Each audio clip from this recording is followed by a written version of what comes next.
El reino de la divina voluntad ya está en medio de las criaturas. Escucha la espiritualidad dictada a Luisa Picarreta por el especialista, el doctor Salvador Tomasini. Todos los miércoles de 11 a 12 de la tarde, aquí en Radio Cronos, la estación que transforma tu vida.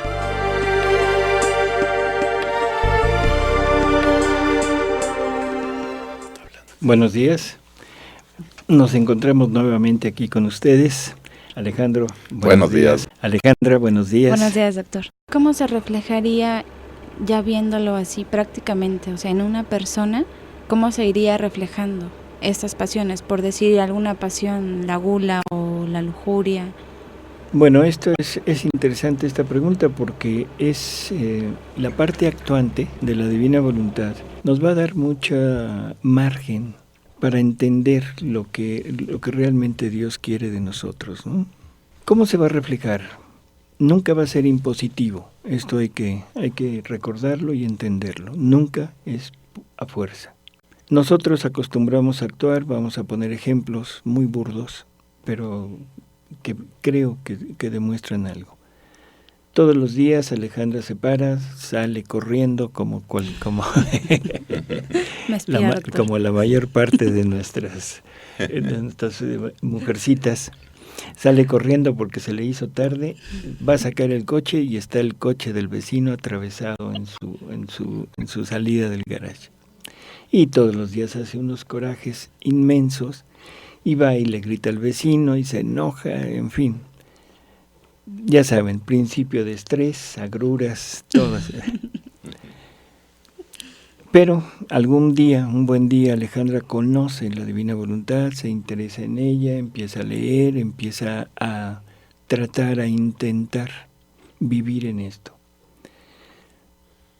Al día siguiente me refiero algunos días después de estar intentando, sale corriendo nuevamente, se le hizo tarde, abre la puerta de su garaje y está el coche del vecino atravesado.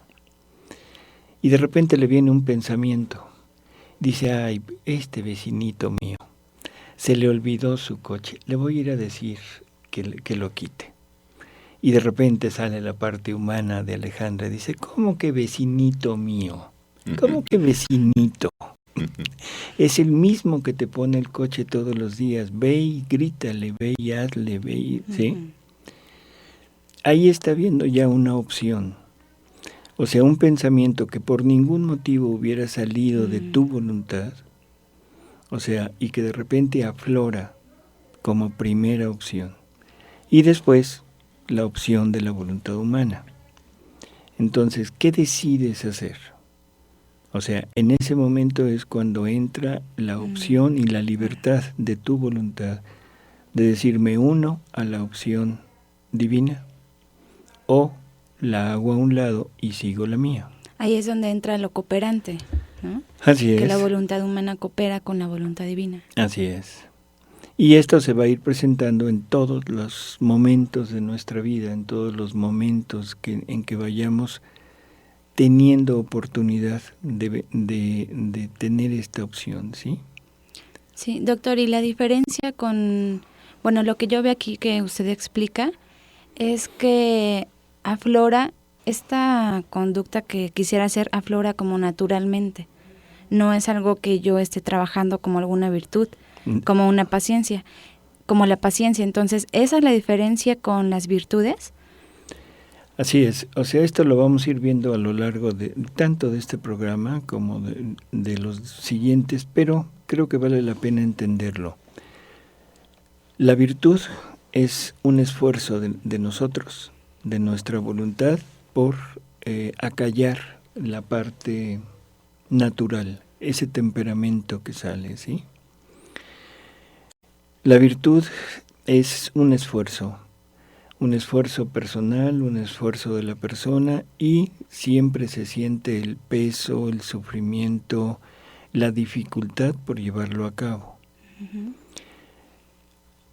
En esta opción no, esto es una opción que aflora sin proponérnoslo, no es que yo lo haya pensado, sino es algo que de repente nace Y eso es lo que estamos achacándole a Jesús Sí. dentro de nosotros. Y lo único necesario es darle permiso a Él de obrar en nosotros, ¿no? Y unirnos a lo que a la forma como Él quiere obrar, ¿no? Ajá. Y otra cosa que es importante, la virtud, cuando nosotros nos estamos atentos a la virtud, tenemos que poner nuestros 5 sentidos en eso. Y Jesús se queja mucho de esta forma de actuar, porque dice que lo cambiamos por la virtud. Y esto es interesante, ¿no? Ajá. Aquí le dice a Luisa, tu único pensamiento debe ser estar atenta a vivir en mi voluntad. El resto lo hago yo. El resto lo hago yo. Por lo tanto, no se necesita estar continuamente en la, ¿cómo diríamos? Con la atención puesta en cómo debo actuar. ¿Sí? Sí. Y acallar mi ira por el vecino incómodo, y decirle vecinito, ¿sí? Hermoso. Vecinito hermoso. O sea, no se trata de práctica de virtud, ¿sí? Nuestro único esfuerzo debe ser encaminado a vivir en la divina voluntad y con la plena seguridad de que es Jesús quien lo hará todo en nosotros. Y ese hará todo, hace todo menos una cosa, que es aceptar la parte divina, aceptar su obrar en nosotros. Eso nos corresponde a nosotros. ¿De acuerdo? Ok. Sí. Entonces, después de que le dice esto de poner el orden divino en el fondo del alma, le dice que en cambio el hacer mi voluntad, hacerla, es vivir con 2 voluntades. Y cuando doy las órdenes de seguir la mía, la criatura siente el peso de su voluntad que le pone contrastes. Esto es algo parecido a lo que decíamos ahorita. Si yo, por mi voluntad, intento corregirme o intento hacer algo, inmediatamente voy a sentir el esfuerzo, ¿sí? Sí. Para llevarlo a cabo. El peso de haber dejado mi voluntad, ¿no? Así es. Y con mi propia voluntad esforzarme en acallarla, ¿no? Y eso cuesta mucho trabajo. Sí. Ejemplos los tenemos en los santos muchísimos, ¿no? O sea, cuando les asaltaba una tentación, por ejemplo, de la carne, pues hacían barbaridades, ¿no? Se aventaban en matorrales con espinas o desnudos en la nieve, o se flagelaban para que el dolor les mitigara el peso o la fuerza de la tentación, ¿no? Sí. Aquí es simplemente aceptar lo que Dios nos propone. En el momento que lo aceptemos, en ese momento todo queda tranquilo, todo queda callado en el interior de la criatura. Parece muy sencillo, parece que no hay que poner nada de parte nuestra, pero lo vamos a ir viendo y no es real, porque aquí la lucha no es contra la pasión, la lucha no es contra la miseria. Aquí la lucha es el deshacernos, el aniquilarnos nosotros mismos. ¿Sí? Que ese es el punto principal.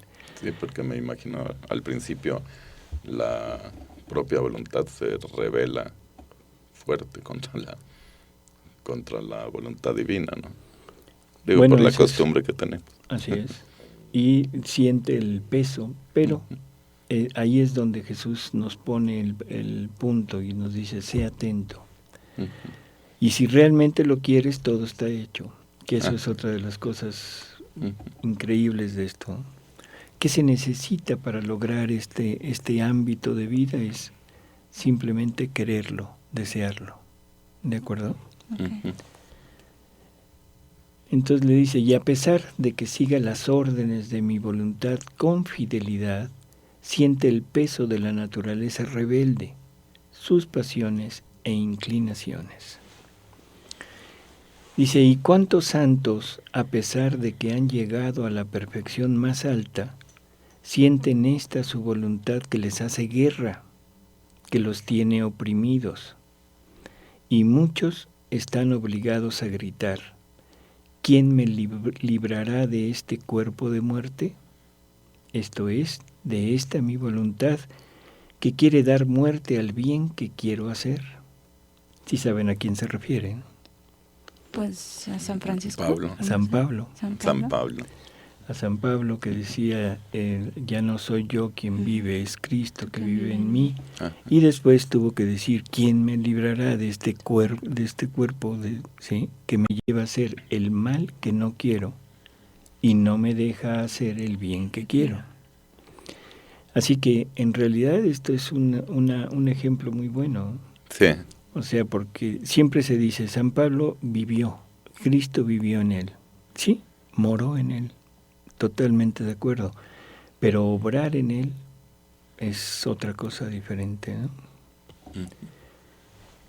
Doctor, o sea que si él hubiera querido vivir, hubiera conocido lo de la divina voluntad, no se hubiera tenido que fijar en frenar sus pasiones, sino en estar atento, como le dice Jesús a Luisa, en estar atento a vivir en la divina voluntad. Así solamente en eso. Así es, totalmente en eso. O sea, esa debería ser su única atención y su único esfuerzo. Sí. Y entonces Jesús es el que va a hacer todo. Sí. Porque esto como que nos saca un poquito de balance, ¿no? Oímos que Jesús nos dice, no te preocupes, no necesitas hacer nada, yo lo voy a hacer todo. Y entonces nosotros decimos, bueno, ¿y entonces para qué hago yo esto? Y Él hace todo porque es llevar a cabo una vida divina. Y nosotros, humanos, somos totalmente incapaces de poderle dar vida a una vida divina. Pero si dejamos que Jesús lo haga, para Él es muy sencillo. Pero para hacerlo necesita nuestro permiso. Ok, entonces no es para que nosotros no hagamos nada, sino la razón por la cual dice esto es porque la divinidad, nosotros no podemos hacer que viva la divinidad porque todavía no tenemos esa parte obrante. Entonces es por eso que Jesús dice que Él va a hacer todo, porque nosotros no tenemos esa parte, no porque no quiere que hagamos nada. Exacto, nosotros no tenemos atributos divinos como propios de nuestra naturaleza. Entonces, por más que me esfuerce, no puedo llegar a eso. Entonces, los santos, o sea, que se han entregado totalmente a Jesús, han puesto todo su esfuerzo para hacer lo que Jesús les pedía. ¿De acuerdo? Sí. Pero hasta donde conocían, ¿se acuerdan lo que leímos la semana pasada? Que es hasta donde Dios les da a conocer, es hasta donde Dios pide. Y Él pedía el conformarse a su voluntad, el unirse a la imitación de su vida, incluso con el sacrificio de su propia vida, ¿sí?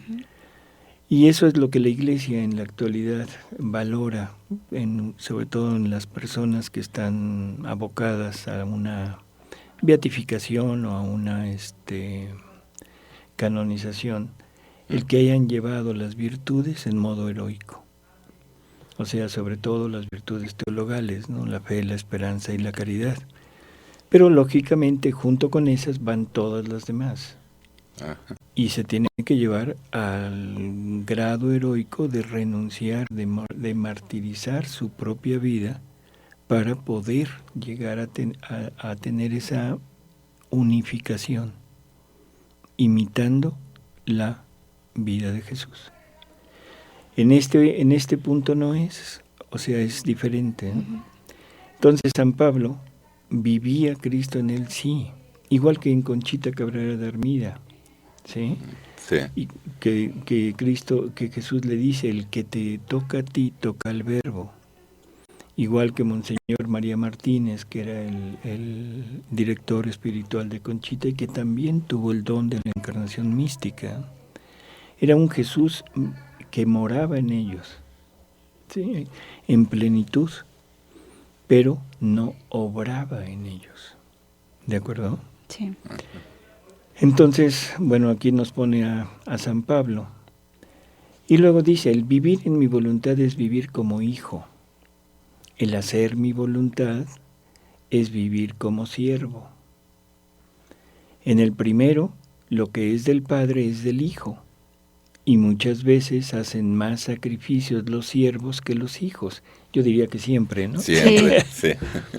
Sí, tenemos esa costumbre de que... Dice, a ellos les toca exponerse a los servicios más fatigosos, más humildes, al frío, al calor, a viajar a pie. En efecto, ¿cuánto no han hecho mis santos para seguir las órdenes de mi voluntad?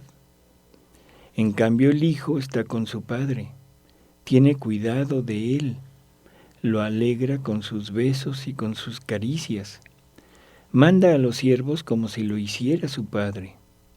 Si sale, no va a pie, sino que viaja en carroza. Y si el Hijo posee todo lo que es del Padre, a los siervos no se da otra cosa que la paga por el trabajo que han hecho, y quedan libres de servir o no servir a su patrón. Y si no lo sirven, no tienen más derecho de recibir ninguna otra compensación.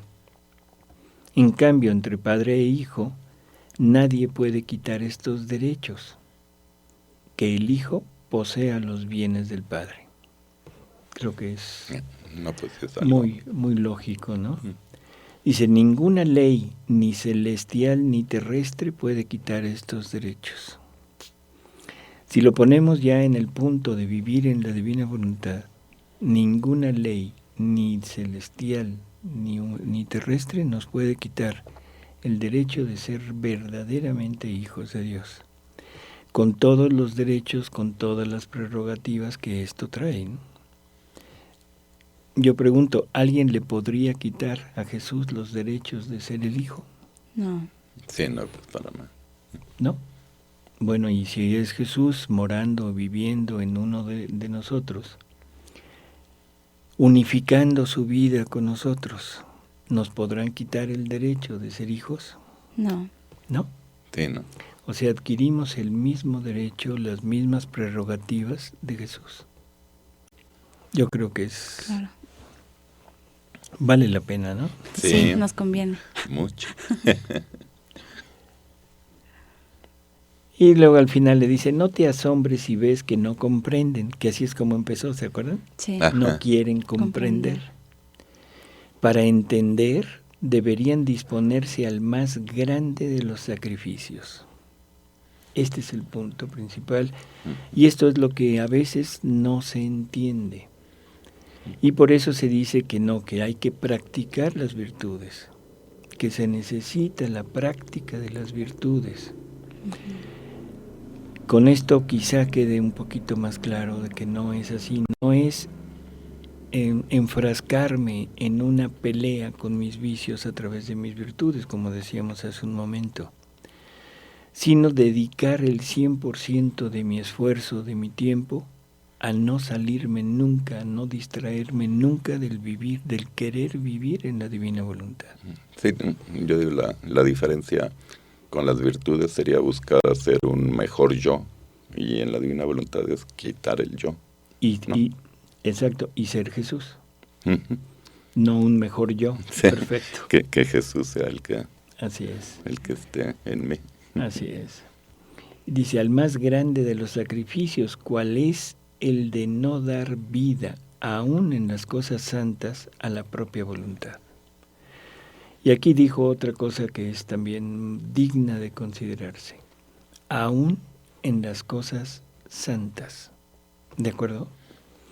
Esto es importante porque nosotros somos muy dados a tener nuestras costumbres religiosas, nuestras costumbres de acercamiento a Dios, las formas en que pensamos que Dios nos, ¿cómo diríamos? que Dios es feliz con nosotros, ¿sí? Ajá. Porque tenemos determinadas rutinas, determinadas acciones, pertenecemos a determinados grupos, pero que no son de Él, o sea, no es Él. Ajá. Y al contrario, a veces muchas de las ocasiones lo hacemos para sentirnos bien nosotros, para sentirnos buenos, ya ni siquiera a veces tanto para que Jesús esté contento. Estos caminos. Así es. O sea, es más ganancia de nosotros mismos que ganancia de Jesús, ¿no? Entonces, por eso dice, de no dar vida aún en las cosas santas a la propia voluntad. Solo entonces sentirían la posesión de la mía y tocarían con la mano qué significa vivir en mi voluntad. Tú sé atenta y no te fastidies de las dificultades que te ponen, y yo poco a poco me haré camino para hacer comprender el vivir en mi voluntad. Las dificultades que le ponían a Luisa, ¿quién se las pondría? Pues ella misma. No, los sacerdotes, Ah, o sea, los confesores que estaban con ella y todas las personas que tenían relación con ella casi eran religiosos o religiosas. Y había puntos en donde no congeniaban muy bien. Entonces le decían que eso no podía ser así, que, en fin. Y Luisa, pues lógicamente quedaba en la duda. El sacerdote le dice algo, Jesús le dice otra cosa. Entonces cuando llegaba Jesús le decía, oye, es que el sacerdote dice esto. Y entonces Jesús poco a poco le iba explicando, y a través de ella le iba explicando a los sacerdotes. Y no solo a ellos, sino a nosotros, ¿no? sí. Porque muchas de las preguntas, de las dudas que salen en los escritos, son las mismas que tenemos nosotros, Sí, claro. ¿sí? Y entonces Jesús se va encargando de resolver esas dudas a través de los escritos, o sea, pero para nosotros. Sí. Incluso se lo dice en alguna ocasión, dice, yo voy buscando en el tiempo las dudas, las dificultades que las criaturas pueden poner a esto, y les pongo esa duda, te la pongo en la mente para que tú me la digas y yo se las pueda contestar a ti, pero para ellos. Así que la duda que tienes, Alejandro, Estaba pensando que eso debería pasarnos aquí, ¿verdad? Que las dudas, lo que la gente que está escuchando el programa, que nosotros sepamos qué dudas podrían tener, o bueno, que nos hablen más. pues sí, sería perfecto que nos pudieran marcar a los teléfonos, ¿no? Al 55 11 45 57, si es que quisieran comentarnos algo de lo que ellos piensan. Sí. ¿Sí? O que nos digan, ¿saben qué? Están equivocados, pues total. También, ¿verdad? Es como el vecino incómodo, ¿no? Así es. Si Luisa tuvo dificultades. Así. Bueno, antes que eso creo que vamos a un corte, ¿verdad? Radio Cronos. Regresamos.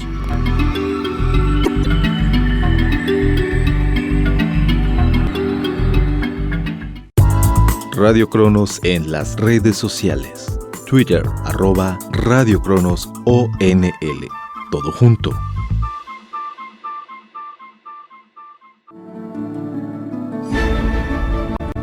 El evento de nuestra fe católica más importante ahora en la Ciudad de México, Expo Católica, del 29 de agosto al 1 de septiembre en el World Trade Center, Ciudad de México. Habrá conferencias y conferencistas de primer nivel, apostolados, stands, ventas, música y mucho más. No te lo pierdas. Contáctanos en www.expocatólica.org.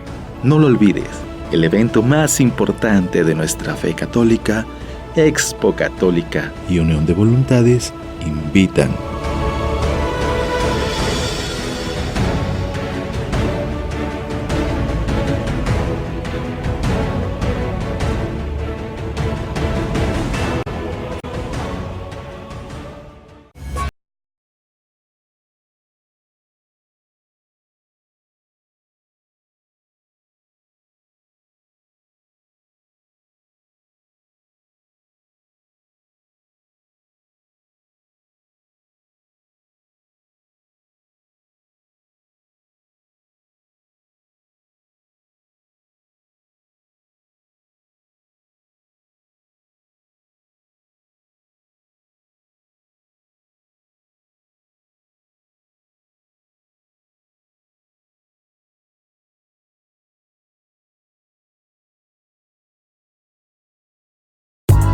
Radio Cronos en las redes sociales. Facebook.com/Radio Cronos con CH.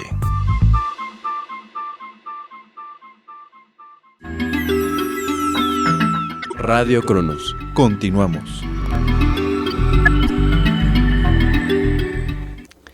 Bueno, pues continuamos con nuestra lectura. Decía yo que en agosto 14 de 1917, en el volumen 12, hay una lectura donde Jesús nos va a hablar sobre cómo vivía Él, ¿sí? Para darle a entender a Luisa y a nosotros cómo podemos vivir en la divina voluntad. Entonces Él le dice: hija mía, yo no hacía otra cosa que darme en poder de la voluntad del Padre. Si pensaba en la mente del Padre. Si hablaba en la boca y con la lengua del Padre. Si obraba en las manos del Padre. También el respiraba en Él, y todo lo que hacía iba ordenado como Él quería. Si recordamos algunas palabras de Jesús en el Evangelio, decía que Él no puede obrar, ¿sí? Dice: yo no puedo hacer nada de lo que no he visto en el Padre. Sí. Que no puede hacer nada diferente de lo que el Padre hace. Uh-huh. En otra ocasión dice: yo no he venido a hacer mis obras, es mi Padre que mora en mí quien hace sus obras en mí. Es más o menos lo que está diciendo aquí, sí, ¿no? Yo la dificultad que veo, bueno, que vemos todos, es pues que Jesús siempre sabía la voluntad del Padre, pero alguien que quiere vivir en la divina voluntad, ¿cómo podemos ir sabiendo cuál es la voluntad del Padre? Bueno, eso es una pregunta muy interesante, porque generalmente, lo que decíamos la semana pasada, generalmente cuando oímos voluntad divina, voluntad de Dios, estamos pensando en una orden, ¿sí? En lo que el Padre quiere y yo tengo que obedecer. Entonces vamos a suponer que vamos a comer ahorita. Espero que nos invites a comer, Alejandro. Claro que sí. Y que nos ofrecen, ¿qué van a tomar? ¿Una Coca-Cola o una Pepsi-Cola? Perdón. Y entonces empiezo y digo: ¿cuál será la voluntad de Dios? ¿Que tome una Coca o una Pepsi? Nunca voy a saber cuál es la voluntad de Dios, ¿no? Entonces siempre me voy a quedar con la idea de que no cumplí. O a lo mejor soy muy astuto y digo: bueno, tráigame una y una. Y las combino. Pero no se trata de eso. Vamos a poner a Jesús, que es el ejemplo perfecto, ¿no? Jesús es la segunda persona de la Trinidad, encarnado. Su voluntad divina es una con el Padre. Ellos son uno, ¿sí? No en persona, sino en divinidad. Es un solo Dios en tres personas distintas. Cuando se le presente la Coca-Cola y la Pepsi-Cola a Jesús, ¿qué escogerá? Lo que escoja, eso es la voluntad de Dios. ¿Sí? O sea, en el momento, de acuerdo a la circunstancia, de acuerdo a sus gustos personales, lo que Él escoja, esa es la voluntad de Dios, porque es su voluntad es la divina voluntad, y el Padre está unido con Él y el Espíritu Santo también. Otro ejemplo es como cuando Jesús es presentado en el pretorio por Pilatos y le pregunta al pueblo: ¿y qué hago con este? Ahí estaba María. Entonces, ¿cuál sería la voluntad de Dios en ese momento?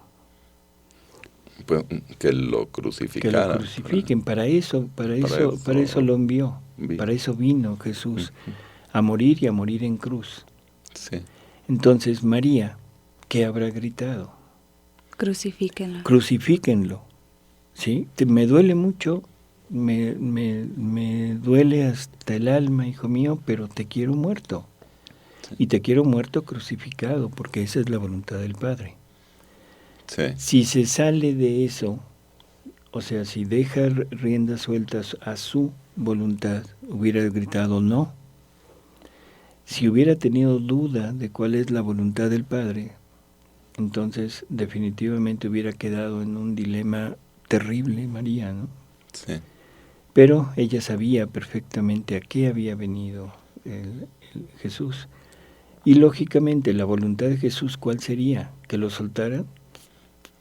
Pues no, también que lo crucificaran. Que lo crucificaran, porque es una sola voluntad, es una misma voluntad unificada. Ujú. ¿De acuerdo? Entonces, no se trata de saber qué. Si Jesús vive en mí y Jesús se va a desarrollar sus acciones a través de mí, lo que yo haga, siempre y cuando sea lo correcto, no sea pecado, eso creo que se entiende, ¿no? Ujú. Todo es voluntad de Dios, porque es la misma divina voluntad obrante en Jesús, la que está obrando a través de Él en mí, y entonces todo entra dentro de la divina voluntad. No sé si queda claro. Sí, pues bastante claro. Sí. ¿Sí? Sí. Entonces no se trata de conocer la voluntad de Dios, sino se trata de poseerla. Y si la poseo, o sea, ahora todo lo que se haga entra dentro del ámbito de la voluntad de Dios.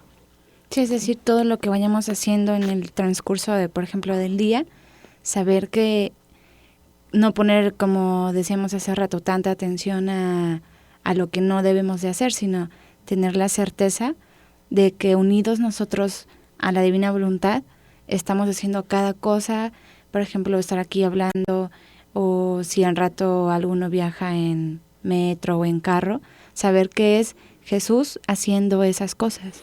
Y por lo tanto es voluntad de Dios que se haga eso. Y ¿Sí? cuando uno no la va a hacer, se oye un mucho ojo. Ojalá. Pero sí se siente algo que dice, eso no es correcto lo que se me ocurre. Yo aquí siempre digo lo siguiente, o sea, porque a mí me funciona, ¿no? Ujú. No debemos estar atentos a las virtudes, no, definitivamente no, Ujú. pero siempre las debo tener en mente, como un semáforo. Las virtudes, ¿qué son las virtudes? Son actos humanos tratando de imitar los actos de Jesús, ¿de acuerdo? Entonces, si yo llevo siempre en presente los actos de Jesús, forzosamente puedo diferenciar cuando estoy en línea con ellos y cuando no. Si yo trato de vivir en la divina voluntad y me empeño en vivir en la divina voluntad, lógicamente no voy a estar preocupado por las virtudes, pero me puedo equivocar, me puedo desviar. Que este es el punto más difícil de entender, que a veces me puedo ir pensando que hago todo en la voluntad de Dios y lo que estoy haciendo es mi voluntad. Entonces, por eso es que las virtudes me sirven como semáforo. Si lo que estoy haciendo, si lo que estoy planeando, lo que estoy actuando va acorde a la vida de Jesús, voy bien y adelante. Son como una referencia a las virtudes. Como una referencia.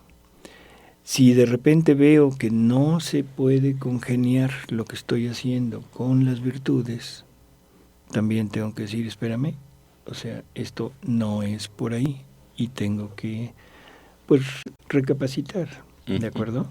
Sí. Otro modo que yo pienso que es muy bueno es invitar a Jesús a hacer todo en nosotros.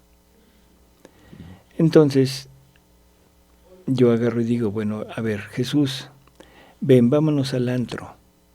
Sí, pues, no. Como que luego me dicen, no, espérate. No, tengo cosas que hacer. Tengo cosas que hacer, Sí. ¿sí? A ver, mamita María, ven conmigo, vamos a ver una película de la última tentación de Cristo. Y me va a decir, no, un momento. Sí. O sea, definitivamente no. En este momento no estoy disponible, ¿no? Sí. Creo que con estos puntos Ajá. podemos tener una idea de cuándo estamos actuando realmente en la divina voluntad y cuándo no. ¿De acuerdo? Sí, o sea, no hacernos pato, como comúnmente se dice. Bueno, perfecto, no hacernos pato, como dice Alejandra. Dice, continúa Jesús y dice, todo lo que hacía iba ordenado como Él quería. Así que podía decir que mi vida la desarrollaba en el Padre y yo era el portador del Padre, porque todo encerré en su querer y nada hacía por mí. Mi punto principal era la voluntad del Padre. ¿Sí? Dice, porque yo no ponía atención a mí mismo, ni por las ofensas que me hacían interrumpía mi curso, sino que siempre volaba más a mi centro, y mi vida natural terminó cuando en todo cumplí la voluntad del Padre. Bueno, esto es un punto de referencia. ¿Cómo debo vivir? Exactamente como lo que está diciendo Jesús, ¿sí? Todo lo que hagamos lo debemos hacer en Él, para que Él estemos siempre junto con Él y seamos los portadores de Él. Y si somos los portadores de Jesús, somos los portadores del Padre. Claro. ¿De acuerdo? Y del Espíritu Santo también. Así que creo que es sencillo entender esto. Bueno, sencillo. Sí, entenderlo, sí. Yo creo que sí. Vivirlo, eso es lo difícil. Entonces, en términos generales diríamos, esto es todo lo que nosotros debemos estar atentos.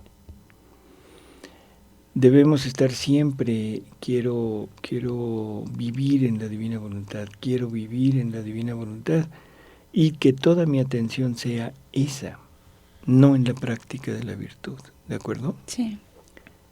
Después de esto, Jesús continúa y Luisa se estaba quejando, como es su costumbre en los inicios de los capítulos, en las lecturas. Y entonces le dice Jesús a Luisa, por eso no me amargues con afligirte. Es también muy curioso, no me amargues con afligirte. Porque si Luisa se aflige, Jesús viviendo en ella, morando en ella, siente la aflicción de Luisa. Entonces por eso es que le dice, no me aflijas, ¿sí? Sí. Déjame hacer. El vuelo de mi querer o de mi voluntad no se detenga jamás en ti. De otra manera obstaculizarías mi vida en ti, mientras que con el vivir de mi querer yo no encuentro impedimento y hago crecer y desarrollo mi vida como quiero. Que esto es lo que decíamos, es Jesús haciéndolo, pero debemos dejarlo que lo haga. ¿Y nosotros cómo podríamos estar impidiendo, como Luisa, afligiendo a Jesús? ¿De qué forma? Porque obviamente yo creo que también nosotros estamos afligiendo a Jesús, pero de otra forma, para que Él no esté actuando en nosotros en este momento. Las aflicciones, cuando la criatura entra a vivir en la divina voluntad, ya habíamos dicho que es un intercambio de vida. Entonces, todo lo que siente la criatura, lo siente Él, y todo lo que siente Él, lo siente la criatura. Le dice que en ocasiones ella va a sentir amargura, dolor, tristeza, frialdad, pero que no lo tome como cosas de ella, sino que lo tome como cosas de Él, porque eso es lo que el mundo le manda a Él. La frialdad, la indiferencia, la tristeza, el enojo, las ofensas, ¿sí? Uh-huh. Entonces es un Jesús que está recibiendo todo lo que nosotros le hacemos, pero por esta participación de voluntad nos transmite, nos participa de eso, ¿de acuerdo? Ahora, nosotros al contrario. Luisa se afligía mucho porque no veía a Jesús. O sea, de repente Jesús no se le aparecía visiblemente a ella. Y entonces ella pensaba que ya la había dejado, que lo necesitaba, se afligía, lo buscaba, en fin. Esas eran las aflicciones de Luisa, una de tantas, ¿no? Otra era el tener que escribir. A ella no le gustaba. No le gusta. Porque decía que tenía que poner parte de lo suyo. O sea, de decir, bueno, es que a la hora que escribo lo tuyo, pues entro yo. Y eso no quería hacerlo, ¿no? Otra aflicción que tenía era depender del sacerdote para recobrar la conciencia después de su habitual estado. O sea, cada vez que Jesús llegaba a hablarle, generalmente la sacaba de sí como en un éxtasis. Ajá. Y ella quedaba petrificada totalmente. Y no podía volver en sí hasta que no llegaba el sacerdote y le daba la obediencia de volver. Entonces a ella le afligía mucho tener que estar molestando continuamente al sacerdote para que le fuera a dar la obediencia de volver. Era otra de sus aflicciones, ¿no?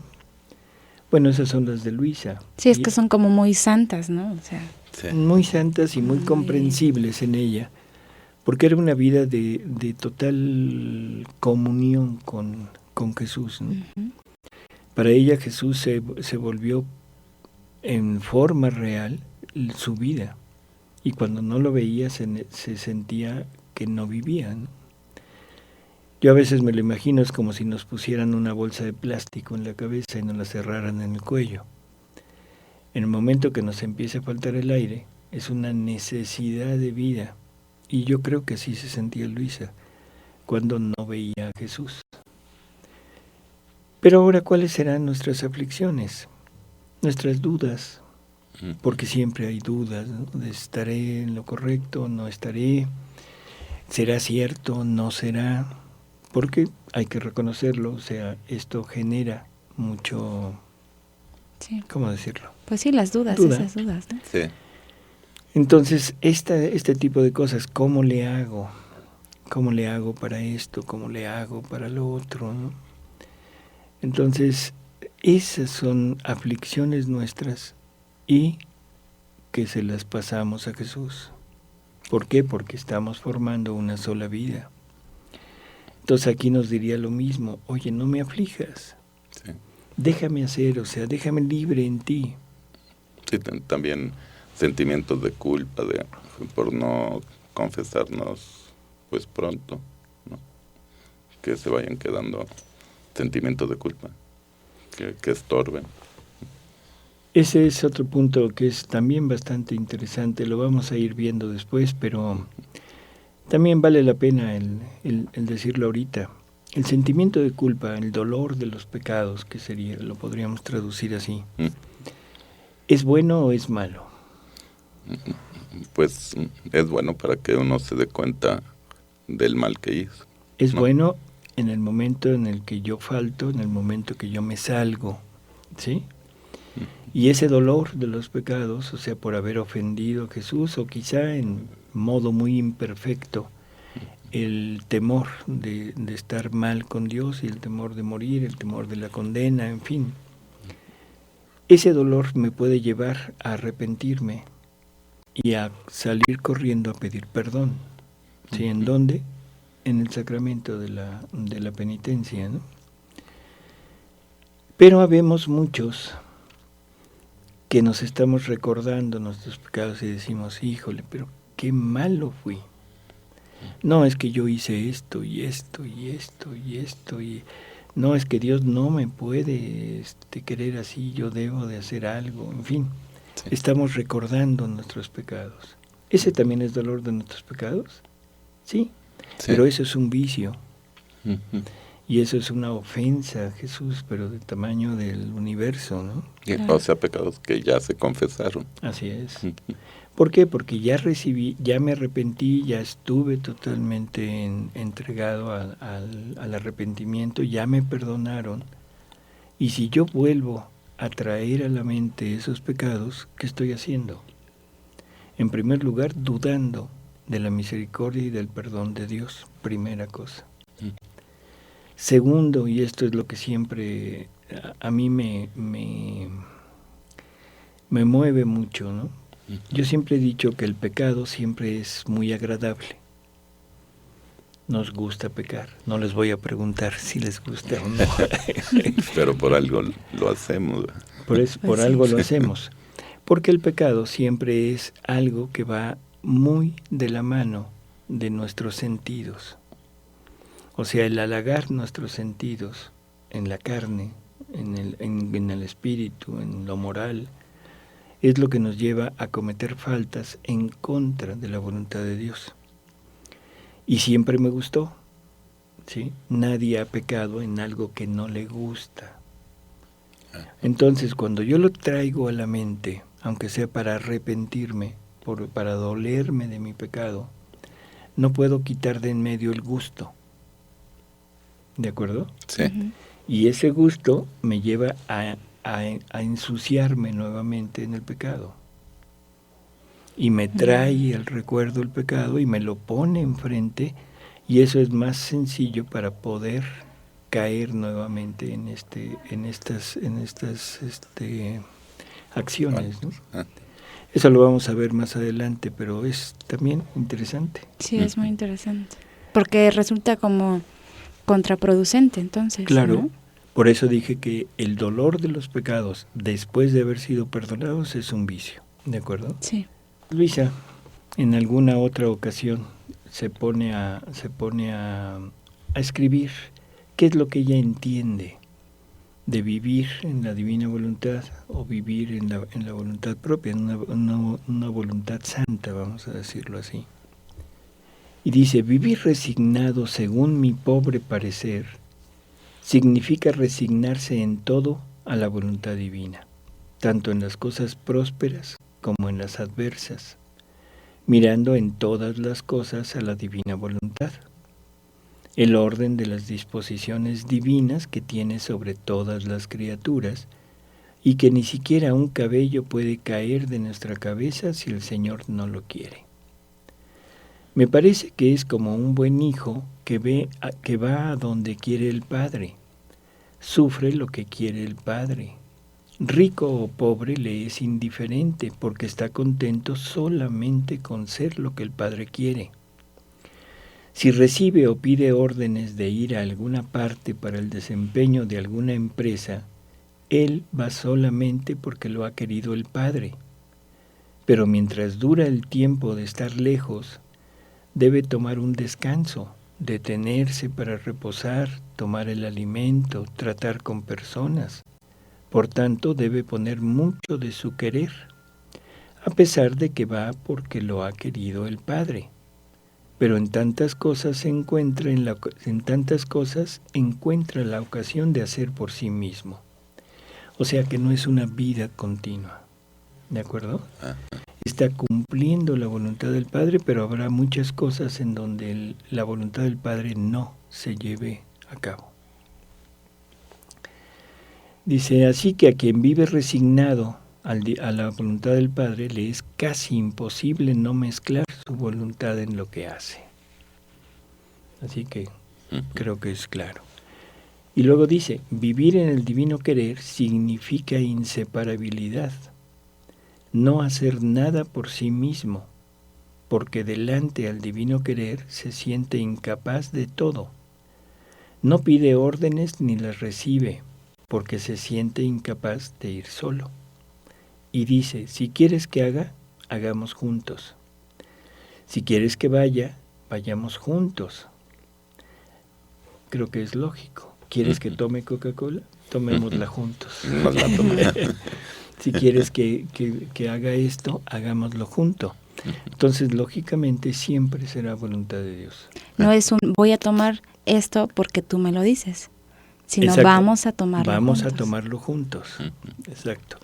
O sea que esa es la gran diferencia de santidad, ¿no? La santidad humana obedece, la santidad divina participa, actúa, une junto con Dios, ¿no? Dice, así que hace todo lo que hace el Padre. Si el Padre piensa, hace suyos los pensamientos del Padre y no hace ni un pensamiento de más de los que hace el Padre. Si el Padre mira, si habla, si obra, si camina, si sufre, si ama, también ella mira lo que mira el Padre, repite las palabras del Padre, obra con las manos del Padre, camina con los pies del Padre, sufre las mismas penas del Padre y ama con el amor del Padre. Vive no fuera, sino dentro del Padre. Así que es el reflejo y el retrato perfecto del Padre, lo que no es para quien vive solamente resignado. A éste es imposible encontrarlo sin el Padre, ni al Padre sin él. Y no solo externamente, sino que todo su interior se ve como entretejido con el interior del Padre, transformado, perdido, todo en Dios. Bueno, pues creo que con esto terminamos el día de hoy. Nos vemos, Alejandro, Alejandra. Gracias, doctor. Hasta Gracias, la próxima. doctor. Hasta la próxima.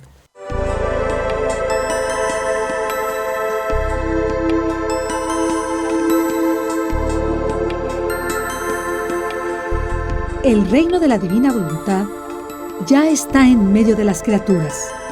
Escucha la espiritualidad dictada a Luisa Picarreta por el especialista, el doctor Salvador Tomasini. Todos los miércoles de 11 a 12 de la tarde, aquí en Radio Cronos, la estación que transforma tu vida.